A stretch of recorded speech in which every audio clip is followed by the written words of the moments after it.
Charles Krauthammer was born in New York City on March 13, 1950. While in his first year studying medicine at Harvard Medical School, Krauthammer became permanently paralyzed from the neck down after a diving board accident that severed his spinal cord at C5. In 1978, Krauthammer moved to Washington, D.C., to direct planning and psychiatric research under the Carter administration in early 1980. Krauthammer embarked on a career as a columnist and political commentator. 1990, Krauthammer became a panelist for the weekly PBS Political Roundtable Inside Washington, remaining with the show until it ceased production in December 2013.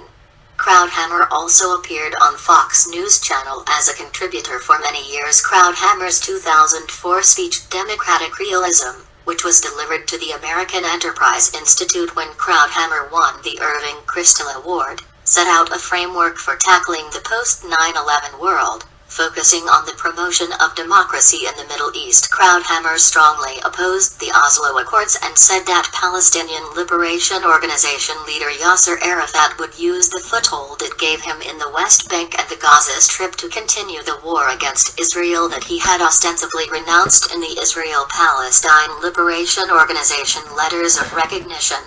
The 9/11 attacks, Krauthammer wrote, made clear the new existential threat and the necessity for a new interventionism.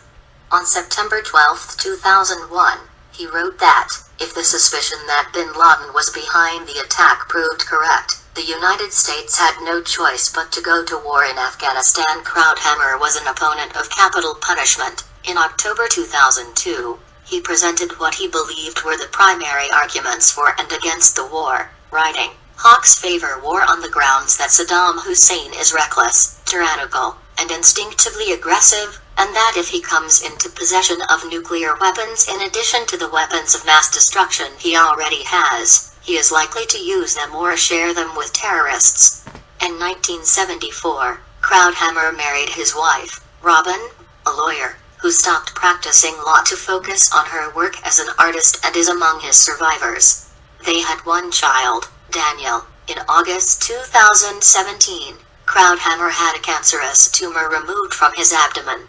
The surgery was thought to have been successful. However, on June 8, 2018, Krauthammer announced that his cancer had returned and that doctors had given him only weeks to live.